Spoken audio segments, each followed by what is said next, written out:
So guys, last night we had 70-mile-an-hour plus winds here at the orchard, and thankfully it didn't damage any of the trees, but as you can tell, it really shook them pretty good.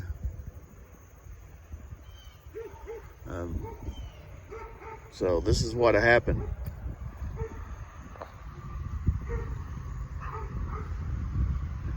Time to pick up some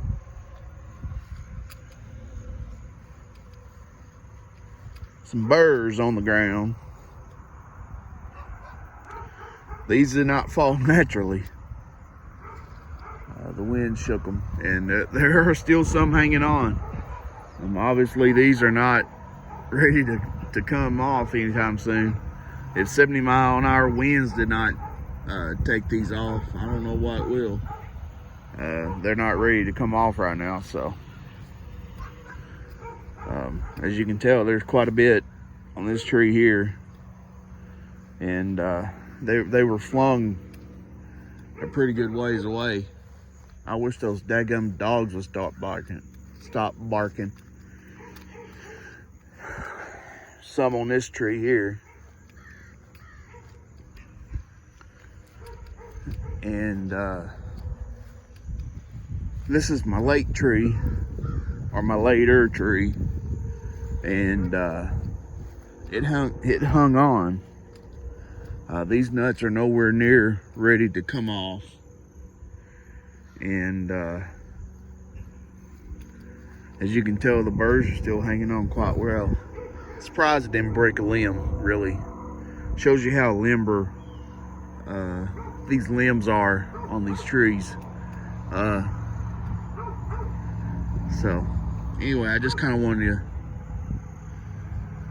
wanted to show what it looked like after the storm. Kind of unusual storm. Usually we don't have severe weather this time of year. There's one that's on the ground right there, but now I've got some cracking on the base of this tree. It's just the bark that's peeling off. I'm not sure what that is, what that's all about. I hope that's nothing too bad. It's not the wood under the tree is not diseased or anything, so it's just the bark that's cracking off. So I'm not sure what that's all about. Again, we had 70-mile-an-hour plus winds. I guess you want to call it a gust front or whatever. Severe storms came through last night, and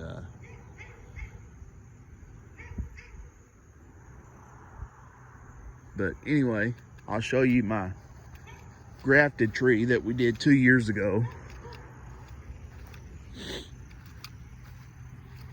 I was really afraid for it. I was afraid the graft might break, but it held on too. So shows you how strong the graft union is.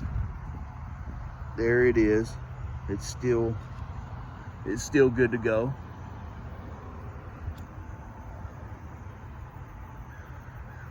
So there you go. It held on nicely. I didn't get to the storm happened during the middle of the night, so I couldn't come out and kind of look and see how everything.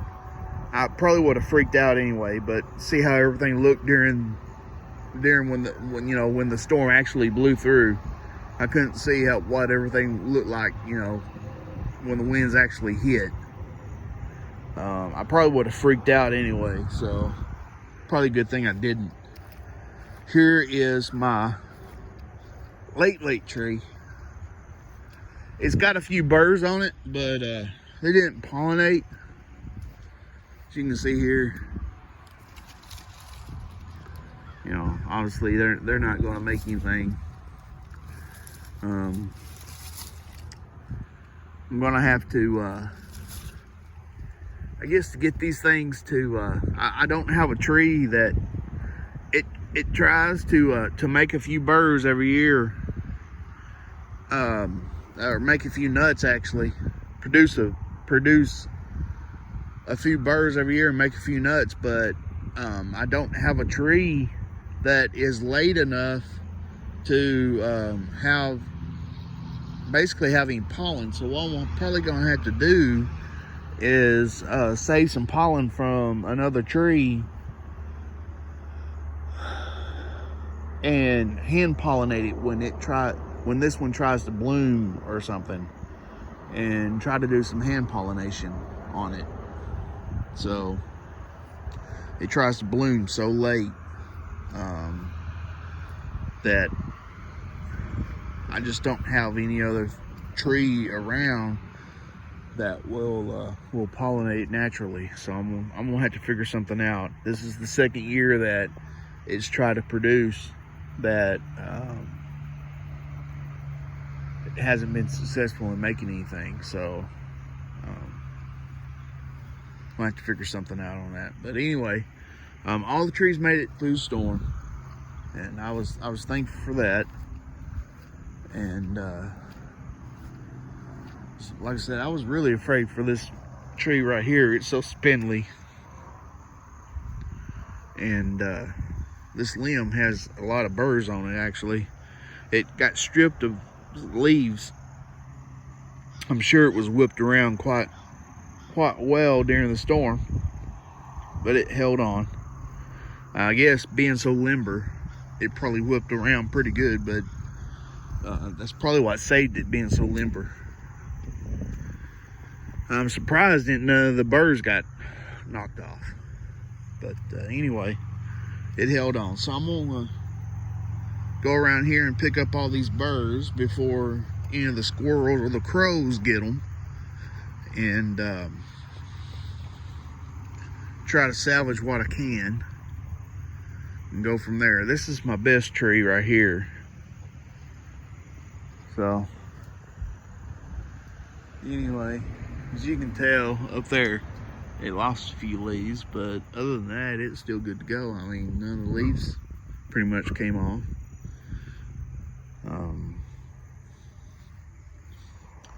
And it didn't have many, it didn't produce much this year. It had quite a few last year. I guess it's just a down year for this tree.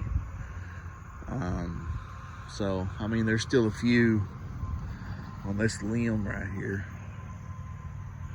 And it had a few up in the very top there at one point, but those are already gone. Obviously there's one right there, but right underneath my nose I didn't see it. But in a normal year, this tree has been a good producer, but it didn't produce very well this year. We had a real late frost, and I think that's one of the reasons why really none of these trees produced very well this year. We had a real late, I said frost, it wasn't a frost, it was a freaking ice storm, really. And about a week we had freezing temperatures and all kinds of stuff. It really set everything back. So